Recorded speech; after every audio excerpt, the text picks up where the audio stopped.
ಆಡಿ ಛಿದ್ರ 7 ಸಾವು. ಆಕ್ಸಿಡೆಂಟ್ ನಡೆದಿದ್ದು ಹೇಗೆ? ಆ ನಡುರಾತ್ರಿ ಆಕ್ಸಿಡೆಂಟ್ಗೂ ಮುನ್ನ ಕಾರಲ್ಲಿ ನಡೆದಿದ್ದೇನು? ಅತಿ ವೇಗ, ಅಪಘಾತ, 7 ಸಾವು, 5 ರಹಸ್ಯಗಳು.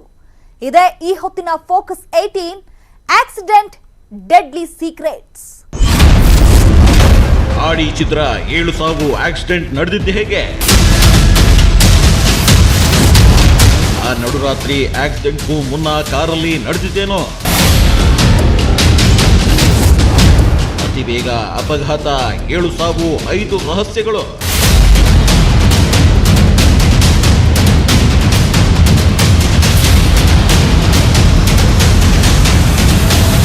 ಮಿಂಚಿನ ವೇಗ, ಕಣ್ಣು ಮಿಟಕಿಸಿ ಕಣ್ಬಿಡೋದ್ರೊಳಗಡೆ ಡೆಡ್ಲಿ ಕಾರ್ ಆಕ್ಸಿಡೆಂಟ್. ಕಾರ್ನಲ್ಲಿ ಇದ್ದವರೆಲ್ಲ ಪೀಸ್ ಆಗಿ ಹೋಗಿದ್ದಾರೆ. ಇಂಥದೊಂದು ಘೋರಾತಿ ಘೋರ ಅಪಘಾತ ಸಿಸಿಟಿವಿಯಲ್ಲಿ ಸೆರೆಯಾಗಿದೆ.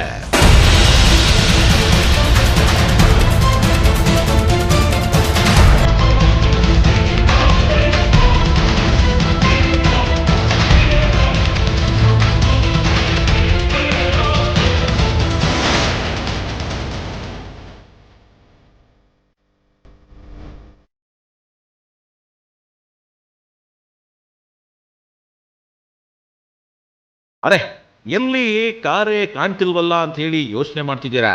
ಹೌದು, ಕಾರ್ ಕಾಣಲ್ಲ. ಯಾಕಂದ್ರೆ ಕಾರ್ ಮುಂದ ಸ್ಪೀಡ್ ಹಂಗಿತ್ತು. ಗಂಟೆಗೆ 150ರಿಂದ 200 ಕಿಲೋಮೀಟರ್ ವೇಗದಲ್ಲಿ ಬಂದ್ರೆ ಕಾರು ಅದು ಹೇಗೆ ಕಾಣಿಸುತ್ತೆ ಹೇಳಿ? ಜಸ್ಟ್ ಒಂದೇ ಒಂದು ಸೆಕೆಂಡ್ನಲ್ಲೇ ಐಷಾರಾಮಿ ಆಡಿ ಕಾರು ಫುಟ್ಪಾತ್ ಮೇಲಿನ ಕಂಬಕ್ಕೆ ಡಿಕ್ಕಿಯಾಗಿ ಪೀಸ್ ಆಗಿದೆ. ಆಕ್ಸಿಡೆಂಟ್ ಆದ ರಭಸಕ್ಕೆ ಕಾರಿನ ಮುಂದಿನ ಚಕ್ರ ಕೂಡಲೇ ಕಳಚಿ ಬಿದ್ದಿತು. ಅಷ್ಟೇ ಅಲ್ಲ, ಸ್ಥಳದಲ್ಲಿ ಮೃತರ ಚಪ್ಪಲಿ, ಬಟ್ಟೆ, ಕಾರಿನ ಸ್ಪೀಡೋಮೀಟರ್ ತುಣುಕುಗಳು ಕಳಚಿ ಬಿದ್ದಿದ್ವು. ಆ ಮೂಲಕ ಆಕ್ಸಿಡೆಂಟ್ನ ಕರಾಳತೆಯನ್ನ ಎತ್ತಿ ತೋರಿಸ್ತಿತ್ತು.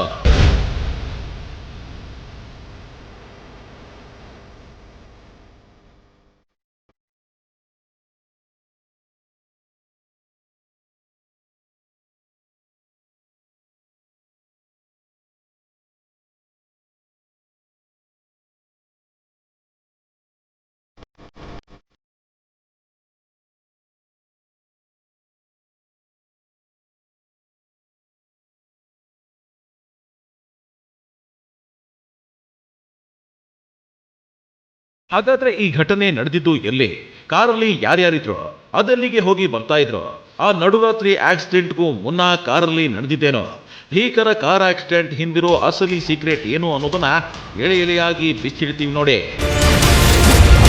ಬೆಂಗಳೂರಿನಲ್ಲಿ ಭೀಕರ ರಸ್ತೆ ಅಪಘಾತಕ್ಕೆ 7 ಸಾವು. ಕೋರಮಂಗಲದ 80 ಅಡಿ ರಸ್ತೆಯಲ್ಲಿ ಘಟನೆ.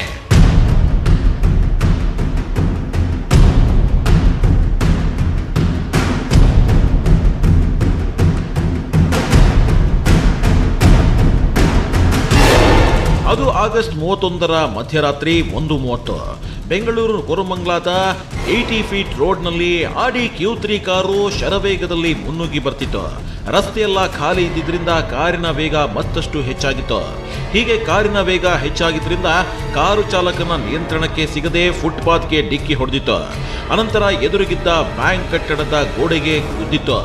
ಈ ಭೀಕರ ಅಪಘಾತದ ತೀವ್ರತೆಗೆ ಕಾರು ಸಂಪೂರ್ಣ ನಜ್ಜುಗುಜ್ಜಾಗಿ ಹೋಗಿತ್ತು. ಅದರಲ್ಲಿದ್ದ 7 ಮಂದಿ ಪೈಕಿ 6 ಮಂದಿ ಸ್ಥಳದಲ್ಲೇ ಸಾವನ್ನಪ್ಪಿದ್ದಾರೆ. ಓರ್ವ ಆಸ್ಪತ್ರೆಗೆ ಸಾಗಿಸೋ ಮಾರ್ಗ ಮಧ್ಯೆ ಸಾವನ್ನಪ್ಪಿದ್ದಾನೆ. ಹಾಗಾದರೆ ಕಾರು ಎಷ್ಟು ಸ್ಪೀಡಲ್ಲಿ ಬಂದಿತ್ತು, ಹೇಗೆ ಆಕ್ಸಿಡೆಂಟ್ ಆಯಿತು ಅನ್ನೋದರ ಬಗ್ಗೆ ಪ್ರತ್ಯಕ್ಷದರ್ಶಿ ಹೇಳಿದ್ದೇನೋ ಅನ್ನೋದನ್ನ ತೋರಿಸ್ತೀವಿ ನೋಡಿ.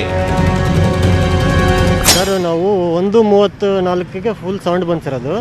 ನಾವಿಲ್ಲೇ ಪಾರ್ಕಲ್ಲಿ ಕೆಲಸ ಮಾಡ್ತಾ ಇರೋದು. ಸೌಂಡ್ ಬಂತಲ್ಲ ಅಂತ ಹೊರಗಡೆ ಆಚೆ ಬಂದು ನೋಡಿದ್ವಿ. ಫುಲ್ ಹೊಗೆ ಬರೋದು ನೋಡಿ ನಮಗೆ ಭಯ ಆಯಿತು. ಬ್ಲಾಸ್ಟ್ ಆಗುತ್ತೇನೋ ಅಂತ ಮತ್ತೆ ಹಿಂದಕ್ಕೆ ಸೈಡಿಗೆ ಬಂದ್ವಿ. ಆಮೇಲೆ ಇನ್ನೊಬ್ಬರು ಬಂದು ಸ್ಕೂಟಿಯಲ್ಲಿ ಇಲ್ಲ, ಅದೇನಾಗಲ್ಲ, ನೀರು ಹೆಚ್ಚಿಬಿಟ್ಟು ಆಮೇಲೆ ಡೋರ್ ತೆಗೋಣ ಅಂತೇಳಿ ಹೋದರು. ಆಮೇಲೆ ಅವರು ಬಂದಮೇಲೆ ಮತ್ತೆ ಈ ಬಿಲ್ಡಿಂಗ್ನವ್ರು ಬಂದ ತಕ್ಷಣ ಆಮೇಲೆ ಆ ನೀರೆಲ್ಲ ತೊಗೊಂಬಂದು ನೀರು ಹೆಚ್ಚಿದ್ವಿ ಸರ್. ನೀರು ಹೆಚ್ಚಿದ ಅದು ಹೊಗೆ ಬರೋದು ಕಡಿಮೆ ಆಯಿತು. ಕೇಳಿದ್ರಲ್ಲ, ಪ್ರತ್ಯಕ್ಷದರ್ಶಿ ಹೇಳಿದನ್ನ.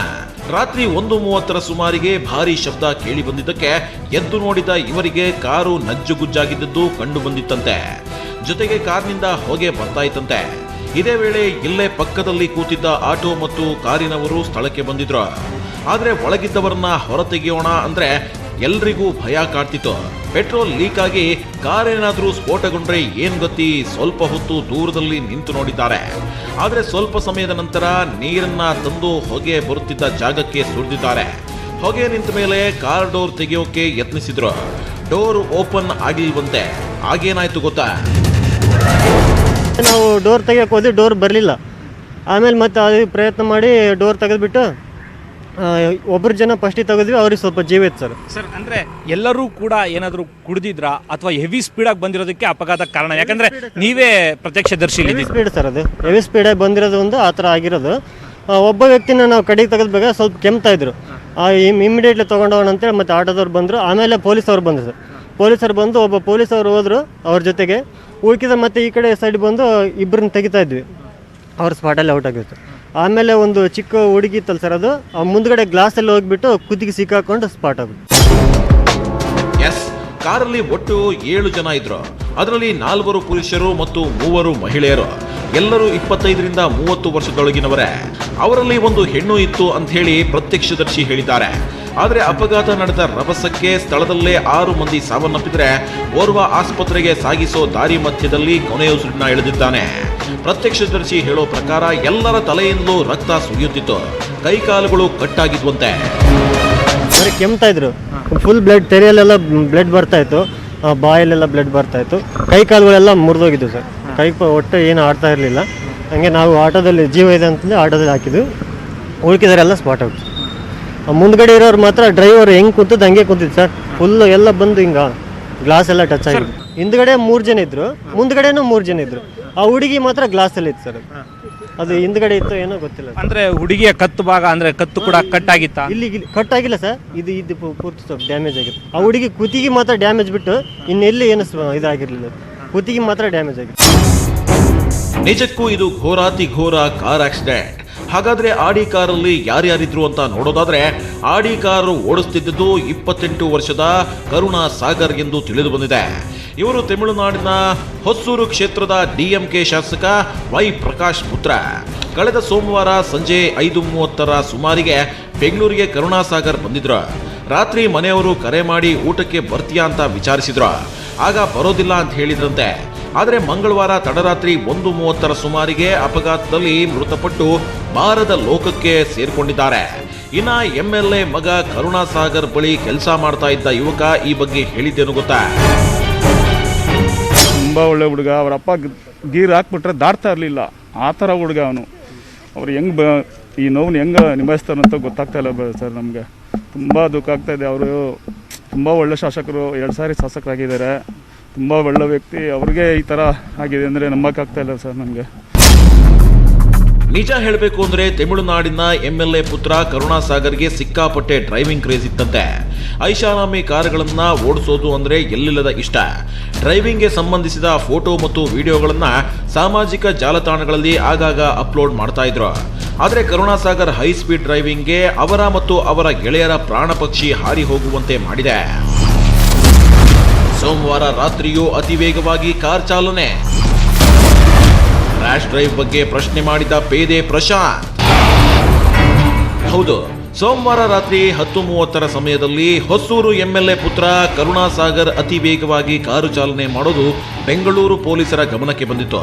ಕಾರಲ್ಲಿ 7 ಮಂದಿ ಇರೋದನ್ನ ಗಮನಿಸಿದ್ದ ಪೊಲೀಸರು ಅಪೋಲೋ ಆಸ್ಪತ್ರೆ ಬಳಿ ಚೆಕ್ ಪೋಸ್ಟ್ನಲ್ಲಿ ಪರಿಶೀಲನೆ ನಡೆಸಿದ್ರು. ಈ ವೇಳೆ ಪೊಲೀಸ್ ಪೇದೆ ಪ್ರಶಾಂತ್ ಅನ್ನೋರು ರ್ಯಾಶ್ ಡ್ರೈವ್ ಬಗ್ಗೆ ಪ್ರಶ್ನೆ ಕೂಡ ಮಾಡಿದ್ರು.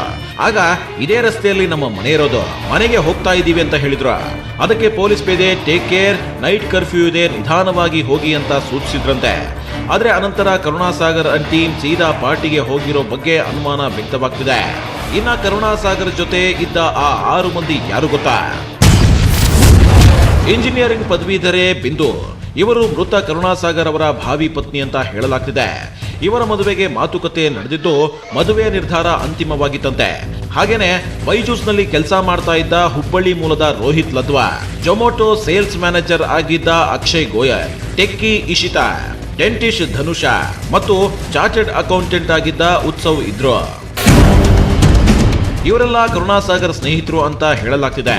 ಅತಿ ವೇಗದ ಚಾಲನೆಯಿಂದ ಈ ಅನಾಹುತ ನಡೆದಿದ್ದು ಮೃತದೇಹಗಳನ್ನ ಸೆಂಟ್ ಜಾನ್ ಆಸ್ಪತ್ರೆಯಲ್ಲಿ ಮರಣೋತ್ತರ ಪರೀಕ್ಷೆ ನಡೆಸಲಾಗಿದೆ. ಸೆಂಟ್ ಜಾನ್ ಆಸ್ಪತ್ರೆಗೆ ಮೃತ ಕರುಣಾಸಾಗರ್ ತಾಯಿ ದೊಡ್ಡಪ್ಪ ಸೇರಿ ಸಂಬಂಧಿಕರು ಆಗಮಿಸಿದ್ರು. ಅದೇ ರೀತಿ ಮೃತ ಬಿಂದು ತಂದೆ ಕೂಡ ಬಂದಿದ್ದು ಮೃತರ ಕುಟುಂಬಸ್ಥರ ಆಕ್ರಂದನ ಮುಗಿಲು ಮುಟ್ಟಿತು. ಮಾಡ್ಕೊಂಡಿದ್ದಾಳೆ ಈಕೆ. ಇಲ್ಲಿ ಅವಳು ಜಾಬಲ್ಲಿದ್ದೀನಿ ಅಂತ. ಅವಳು ಚೆನ್ನೈಯಲ್ಲಿದ್ಲು ಮುಂದೆ ಜಾಬಲ್ಲಿ, ಮತ್ತು ಇಲ್ಲಿ ಬೆಂಗಳೂರು ಒಳಗೆ ಇವಾಗ ಜಾಬಲ್ಲಿದ್ದೀನಿ ಅಂತ. ಕರುಣಾಸಾಗರನ್ ಬಂದುಬಿಟ್ಟು ನಮಗೆ ಭಾವನ ಮಗನೇ ಅಷ್ಟು ಮಾತ್ರ ಗೊತ್ತು. ಮಿಕ್ಕಿದವರೆಲ್ಲ ನಮಗೇನು ಗೊತ್ತಿಲ್ಲ, ಪರಿಚಯ ಏನಿಲ್ಲ. ಮದುವೆ ಆಗಿತ್ತು ಅಂತ ಇಲ್ಲ, ಮದುವೆ ಆಗಬೇಕಂತ ಇದ್ರು ಅಷ್ಟೇ, ಮದುವೆ ಎಲ್ಲ ಏನೂ ಇಲ್ಲ. ಇನ್ನು ಹೊಸೂರು ಶಾಸಕ ವೈ ಪ್ರಕಾಶ್ ಅವರ ಮಗನ ಕಾರು ಅಪಘಾತ ಹಿನ್ನೆಲೆ ಕಾಂಗ್ರೆಸ್ ಶಾಸಕ ರಾಮಲಿಂಗಾರೆಡ್ಡಿ ಅವರು ಸೆಂಟ್ ಜಾನ್ಸ್ ಆಸ್ಪತ್ರೆಗೆ ಭೇಟಿ ನೀಡಿ ಮೃತರ ವಿವರ ಪಡೆದರು.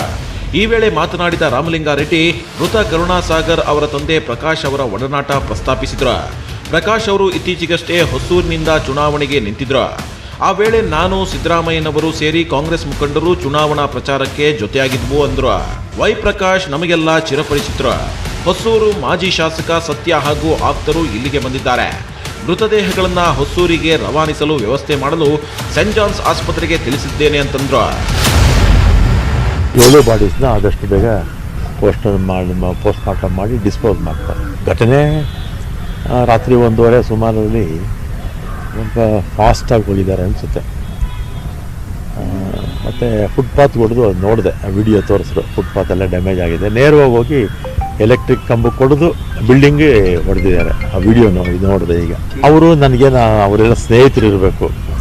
ಈ ಹುಡುಗ ಏನು ಕಾಲೇಜೆಲ್ಲ ಮುಗಿದಿದೆ, ಅಲ್ಲೇ ಇಂಡಸ್ಟ್ರಿ ಇಟ್ಕೊಂಡು ಅವರ ಊರ ಹತ್ರನೇ ಇರೋದ್ರಿಂದ ಇಲ್ಲ ಕಾಲೇಜ್ ಹಳೆ ಫ್ರೆಂಡ್ಸ್ ಇರಬೇಕು, ಇಲ್ಲ ಬೆಂಗಳೂರಲ್ಲಿರ್ತಕ್ಕಂಥ ಫ್ರೆಂಡ್ಸ್ ಇರಬೇಕು ಅಂತ. ಎಲ್ಲರೂ ಕರುಣಾಸಾಗರ್ ಸ್ನೇಹಿತರು.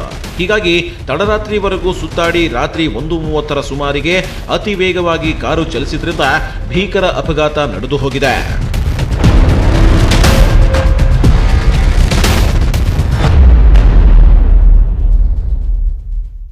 ಹಾಗಾದ್ರೆ ಭೀಕರ ಅಪಘಾತಕ್ಕೆ ಅತಿ ವೇಗ ಒಂದೇ ಕಾರಣನ? ಇಲ್ಲ, ಬೇರೆ ಕಾರಣಗಳು ಇವೆಯ?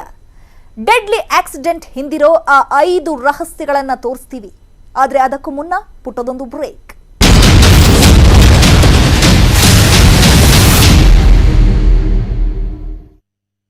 ಹಿಂದಿನ ಸತ್ಯ 24 ಅವರ್ಸ್ ಆದ್ರೂ ನಮಗೆ ನ್ಯಾಯ ಇನ್ನೂ ಕೊಟ್ಟಿಲ್ಲ ಅಂದ್ರೆ ಇಲ್ಲೇ ಸತ್ತೋಗ್ಬಿಡ್ತೀವಿ. ಹಳ್ಳಿ to Delhi, news 18 focus.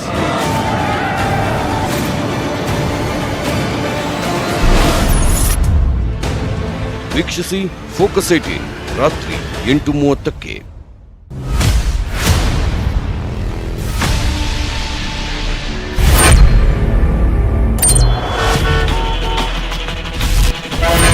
Unlock ಆಗಿದೆ ಕರ್ನಾಟಕ, ಆದ್ರೆ ಕೊರೋನಾ ಇನ್ನೂ ತೊಲಗಿಲ್ಲ. 3ನೇ ಅಲೆ ಅಪ್ಪಳಿಸಬಹುದು, ಎಚ್ಚರ. ಸ್ವಲ್ಪ ಮೈ ಮರೆತರು ಮತ್ತೆ ಅಪಾಯ. 6 ಅಡಿ ಅಂತರ, ಮುಖಕ್ಕೆ ಮಾಸ್ಕ್ ನಿರಂತರ. ಜನಸಂದಣಿ ಪ್ರದೇಶಗಳಲ್ಲಿ ಕೊರೋನಾ ನಿಯಮಗಳನ್ನು ತಪ್ಪದೇ ಪಾಲಿಸಿ. 3ನೇ ಅಲೆ ಬಲೆಗೂ ಮುನ್ನ ಬಿ ಅಲರ್ಟ್. Breaking news. ವೈಭವೀಕರಣ ಇಲ್ಲ, ತಿರುಚೋದಿಲ್ಲ. ಪಕ್ಷ ವಿರೋಧಿ ಚಟುವಟಿಕೆ ಚಾಟಿ. News 18 Kannada super exclusive. ಸುಳ್ಳು ಹೇಳಲ್ಲ. Big news, bigger breaking. ವಸ್ತುನಿಷ್ಠ ವರದಿ, ತ್ವರಿತ ಮತ್ತು ಖಚಿತ ಮಾಹಿತಿ. ಈ ಒಂದು ಸ್ಟೇಟ್ಮೆಂಟ್ ನಲ್ಲಿ ಮಾಜಿ ಸಿಎಂಗೆ ದುಡ್ಡು ಕೊಟ್ಟಿರೋದ್ರ ಬಗ್ಗೆ ಫಸ್ಟ್ ಎಲ್ಲವೂ ಕೂಡ ರೇಟಿಂಗ್ಸ್ ನಲ್ಲಿ ಕೇಳಲಾಗಿತ್ತು. ಹಳ್ಳಿಯಿಂದ ದಿಲ್ಲಿವರೆಗೆ ಸುದ್ದಿ ಬ್ರೇಕ್ ಆಗೋದೇ ಇಲ್ಲಿ. ಪಾಸಿಟಿವ್ ಕಾರಣ ಅಪನಾ ಹಾತ್ नहीं है. ನಾವು ಬ್ರೇಕ್ ಮಾಡ್ತೀವಿ, ಫಾಲೋ ಅಪ್ ಕೂಡ ನಮ್ದೆ. ಬ್ರೇಕಿಂಗ್ ನ್ಯೂಸ್ ಅಂದ್ರೆ ನ್ಯೂಸ್ 18 ಕನ್ನಡ. ತೊಲಗಿಲ್ಲ ಕೊರೋನಾ, ಮೈ ಮರೆಯಬೇಡಿ ಜೋಪಾನ. ನಮ್ಮ ಕೈಯಲ್ಲೇ ಇದೆ ನಮ್ಮವರ ಪ್ರಾಣ. 3ನೇ ಅಲೆ ಬರುವ ಮುನ್ನ ಬಿ ಅಲರ್ಟ್. ಇದು ನ್ಯೂಸ್ 18 ಕಳಕಳಿ. Big impact. Break big impact. News 18 ಕನ್ನಡದ ವರದಿಯಿಂದಾಗಿ ಅಕ್ರಮ ಗ್ಯಾಸ್ ದಂಧೆಯ ವರದಿ ಈಗ ಇಂಪ್ಯಾಕ್ಟ್ ಆಗಿದೆ. ವಶಕ್ಕೆ ಈ ಅಕ್ರಮಗಳಿಗೆ ಬ್ರೇಕ್, ನೊಂದವರ ಪಾಲಿನ ಭರವಸೆ. ಕೊರೋನಾ ಕಾಲದ ಅತಿ ದೊಡ್ಡ ಎಕ್ಸ್ಪೋ ವಿತ್ ಆಕ್ಸಿಜನ್. ನ್ಯೂಸ್ 18 ಬಿಚ್ಚಿಡ್ತಾ ಇದೆ ಈ ದಂಧೆಯ ಕರಾಳ ಮುಖ. ನ್ಯೂಸ್ 18 ವರದಿಗೆ ಕರುನಾಡ ಸ್ಪಂದನೆ. ವರದಿಗಷ್ಟೇ ಸೀಮಿತವಲ್ಲ, ಶಾಶ್ವತ ಪರಿಹಾರದ ಬಿಗ್ ಇಂಪ್ಯಾಕ್ಟ್. ಸರ್ಕಾರ ಮತ್ತೊಂದು ವರದಿಯ ಬಿಗ್ ಇಂಪ್ಯಾಕ್ಟ್. ನ್ಯೂಸ್ 18 ವರದಿಗೆ ಪ್ರತಿಕ್ರಿಯಿಸಿದ ಆರೋಗ್ಯ ಸಚಿವ ಡಾಕ್ಟರ್ ಕೆ ಸುಧಾಕರ್. ನಮ್ಮ ಕಡೆಯಿಂದನೂ ಫಂಡ್ ಕೊಡ್ತೀವಿ ಅಂತ ಹೇಳಿ ಎಲ್ಲರೂ ಪರವಾಗಿ ಧನ್ಯವಾದಗಳು, ಕೃತಜ್ಞತೆ ಹೇಳ್ತೀನಿ. ನ್ಯೂಸ್ 18 ಫಲಶ್ರುತಿಯಾಗಿ ಇವತ್ತು ಸರ್ಕಾರದಲ್ಲೂ ಜನಪರ ವರದಿಗಳಿಗೆ ಮತ್ತೊಂದು ಹೆಸರೇ news 18 Kannada. News 18 impact. Virus, pandemic, Covid ಇದೆಲ್ಲ ಕಾಮನ್ ಬಿಡ್ರಿ, ಹಳೆ ವಿಷಯ. ಹೀಗಂತ ಹೇಳ್ತಾರೆ ಎಷ್ಟೋ ಜನ. ನೀವು ಕೂಡ ಹೀಗೆ ಯೋಚನೆ ಮಾಡ್ತಾ ಇದ್ದೀರಾ? ಹಾಗಿದ್ರೆ ನಮ್ಗೆ ನಿಮ್ಮ ಮುಖ ತೋರಿಸ್ಬೇಡಿ. ನಿಮ್ಮ ಮುಖ ತೋರಿಸಿ. ಇಷ್ಟೊಂದು ಒಟ್ಟಾಗಿ ಹೇಳ್ತಿದೀವಿ ಅನ್ಕೊಂಡ್ರ? ಆದ್ರೆ ಈ ಮಾತನ್ನ ಹೇಳಲೇಬೇಕು. ಸಿಚುವೇಶನ್ ಮತ್ತೆ ಅಲಾರ್ಮಿಂಗ್ ಆಗಿದೆ. ನಮ್ಮಲ್ಲಿ ಇನ್ನೂ ಕೆಲವರು ಮಾಸ್ಕ್ ಅನ್ನ ಹಾಕದೆ ಸುತ್ತಾಡ್ತಿದ್ದಾರೆ. ತಮ್ಮವರನ್ನ ಅಪಾಯಕ್ಕೆ ತಳ್ತಾ ಇದ್ದಾರೆ. ನೋಡಿ, ನಿಮ್ಗೆ ಗೊತ್ತಾಗ್ತಾ ಇದೆ ಕೊರೋನಾ ಸಂಖ್ಯೆ ಮತ್ತೆ ಏರಿಕೆ ಆಗ್ತಿದೆ ಅಂತ. ವ್ಯಾಕ್ಸಿನ್ ಬಂತು ಅಂತ ಕೇರ್ಲೆಸ್ ಆಗಬೇಡಿ. ಇನ್ನೂ ಕೂಡ ಎಚ್ಚರಿಕೆ ಅಗತ್ಯ. ಕೋವಿಡ್ ನಿಯಮಗಳನ್ನ ಪಾಲಿಸಿ, ಬದುಕಿ ನಿಮ್ಮವರನ್ನ ಬದುಕಿಸಿಕೊಳ್ಳಿ. ಒಂದೇ ಒಂದು ರಿಕ್ವೆಸ್ಟ್ ಏನಂದ್ರೆ, ನಮಗೆ ನಿಮ್ಮ ಮುಖ ತೋರಿಸ್ಬೇಡಿ. ಮುಖ ತೋರಿಸಬೇಡಿ.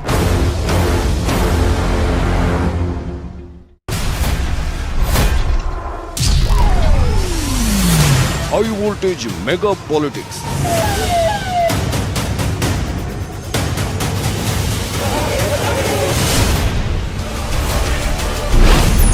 ಸೆನ್ಸೇಷನಲ್ ಸುದ್ದಿ ಹಿಂದಿನ ಸತ್ಯ. 24 ಅವರ್ಸ್ ಆದ್ರೂ ನಮಗೆ ನ್ಯಾಯ ಇನ್ನೂ ಕೊಟ್ಟಿಲ್ಲ ಅಂದ್ರೆ ಇಲ್ಲೇ ಸತ್ತೋಗ್ಬಿಡ್ತೀವಿ. ಹಳ್ಳಿ to Delhi, news 18 focus.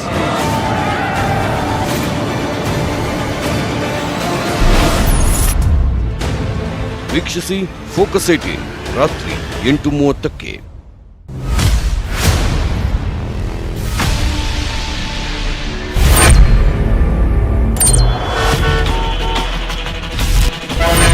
Unlock ಆಗಿದೆ ಕರ್ನಾಟಕ, ಆದ್ರೆ ಕೊರೋನಾ ಇನ್ನೂ ತೊಲಗಿಲ್ಲ. ಮೂರನೇ ಅಲೆ ಅಪ್ಪಳಿಸಬಹುದು, ಎಚ್ಚರ.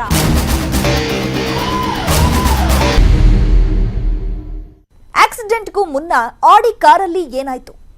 7 ಜನ ಘೋರಾತಿ ಘೋರವಾಗಿ ಸಾವನ್ನಪ್ಪಿದ್ದು ಯಾಕೆ? ಭೀಕರ ರಸ್ತೆ ಅಪಘಾತಕ್ಕೆ ಅತಿಯಾದ ವೇಗವೊಂದೇ ಕಾರಣನಾ ಅಥವಾ ಬೇರೆ ಕಾರಣಗಳು ಇವೆಯಾ? ಅಷ್ಟಕ್ಕೂ ಏನವು 5 ಸೀಕ್ರೆಟ್ಸ್ ಅಂತೀರಾ? ಅದರ ಕಂಪ್ಲೀಟ್ ರಿಪೋರ್ಟ್ ಇಲ್ಲಿದೆ ನೋಡಿ.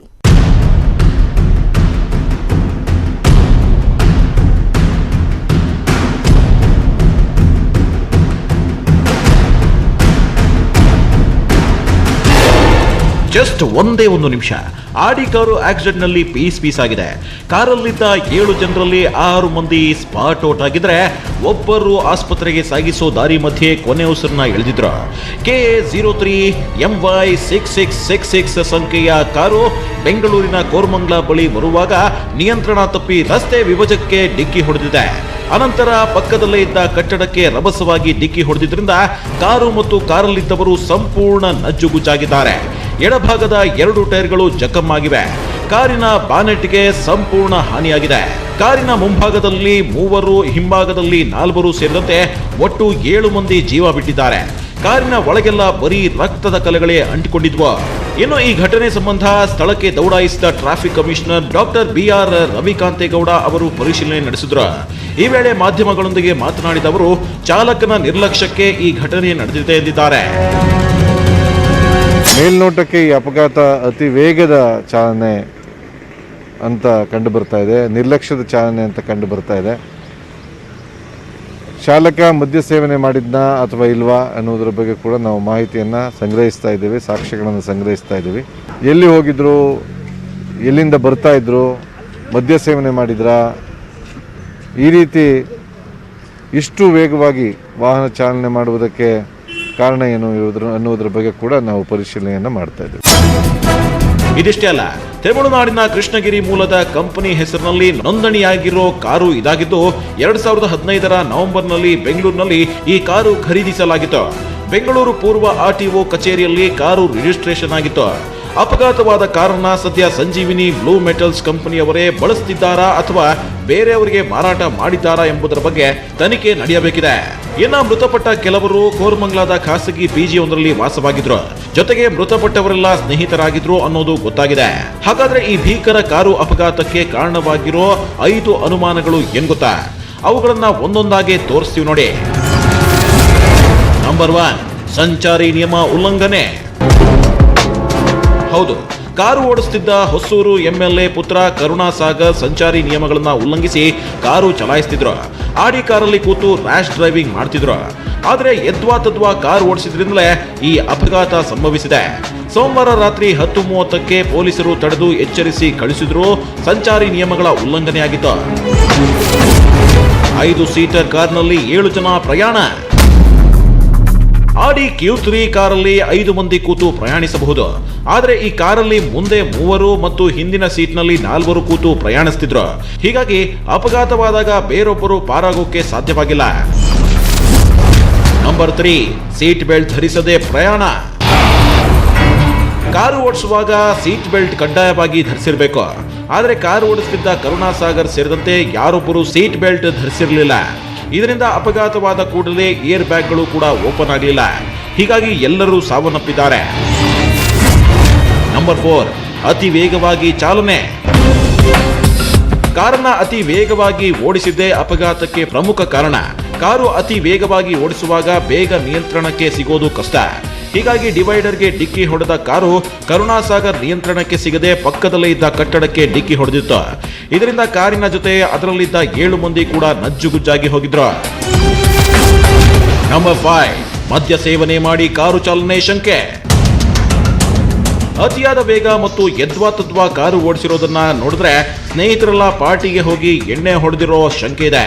ಹೀಗಾಗಿನೇ ತಡರಾತ್ರಿ 1:30 ಸುಮಾರಿಗೆ ಕಾರನ್ನ ತುಂಬಾ ವೇಗವಾಗಿ ಓಡಿಸಿದ್ರ ಅನ್ನೋ ಅನುಮಾನವೂ ವ್ಯಕ್ತವಾಗ್ತಿದೆ. ಹೀಗಾಗಿ ಈ ಬಗ್ಗೆ ತನಿಖೆ ನಡೆಸಲಾಗ್ತಿದೆ. ಇನ್ನು ಐಷಾರಾಮಿ ಆಡಿ ಕಾರು ಅಪಘಾತ ಪ್ರಕರಣ ಸಂಬಂಧ ಆಡುಗೋಡಿ ಟ್ರಾಫಿಕ್ ಠಾಣೆಯಲ್ಲಿ FIR ದಾಖಲಾಗಿದೆ. ಪ್ರತ್ಯಕ್ಷದರ್ಶಿ ಕ್ಯಾಬ್ ಚಾಲಕ ಸತೀಶ್ ಅನ್ನೋರ ದೂರಿನ ಮೇರೆಗೆ 304A 279 ಅಡಿಯಲ್ಲಿ ಕೇಸ್ ದಾಖಲಾಗಿದೆ. ಅಪಘಾತ ನಡೆದ ವೇಳೆ ಓಲಾ ಕ್ಯಾಬ್ ಚಾಲಕ ಸತೀಶ್ ರಸ್ತೆ ಪಕ್ಕ ಕಾರು ನಿಲ್ಲಿಸಿ ನಿದ್ರೆಗೆ ಹೋಗಿದ್ರಂತೆ. ಕೂಡಲೇ ಅಪಘಾತದ ಶಬ್ದ ಕೇಳಿ ಸ್ಥಳಕ್ಕೆ ಹೋಗಿ ನೋಡಿದಾಗ ಕಾರ್ನಲ್ಲೇ 6 ಮಂದಿ ದಾರುಣವಾಗಿ ಸಾವನ್ನಪ್ಪಿದ್ರು. ಗಂಭೀರ ಗಾಯಗೊಂಡಿದ್ದ ಮತ್ತೋರ್ವನನ್ನ ಫುಡ್ ಡೆಲಿವರಿ ಬಾಯ್ಗಳ ಸಹಾಯದಿಂದ ಆಸ್ಪತ್ರೆಗೆ ಸಾಗಿಸುವಷ್ಟರಲ್ಲಿ ಆತನು ಮೃತಪಟ್ಟಿದ್ದಾನೆ. ಹೀಗಾಗಿ ಘಟನೆ ಬಗ್ಗೆ ಕ್ಯಾಬ್ ಚಾಲಕ ಸತೀಶ್ ಅವರ ಮುಖಾಂತರ ಪೊಲೀಸರು ದೂರು ದಾಖಲಿಸಿಕೊಂಡಿದ್ದಾರೆ.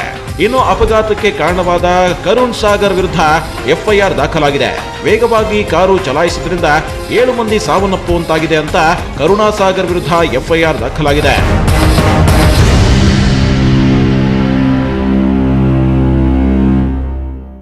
ಅದೇನೇ ಇರಲಿ, ಈ ಪ್ರಕರಣದಲ್ಲಿ ನಿರ್ಲಕ್ಷ್ಯ ಚಾಲನೆ ಮತ್ತು ಅತಿಯಾದ ವೇಗವೇ 7 ಜನರ ದುರ್ಮರಣಕ್ಕೆ ಕಾರಣ ಅನ್ನೋದು ಸ್ಪಷ್ಟವಾಗಿ ಗೊತ್ತಾಗ್ತಿದೆ. ಹೀಗಾಗಿ ವಾಹನ ಚಲಿಸುವಾಗ ಮೈಯೆಲ್ಲ ಕಣ್ಣಾಗಿರಬೇಕು. ಜೊತೆಗೆ ಸಂಚಾರಿ ನಿಯಮಗಳನ್ನ ಪಾಲಿಸೋದನ್ನ ಯಾರೂ ಮರೆಯಬೇಡಿ ಅಂತ ಹೇಳ್ತಾ ಇವತ್ತಿನ ಫೋಕಸ್ 18 ಮುಗಿಸ್ತಾ ಇದ್ದೀವಿ. ನೋಡ್ತಾ ಇರಿ News 18 ಕನ್ನಡ. ಜಾಲ ನಮ್ಮದು, ಬಲ ನಿಮ್ಮದು.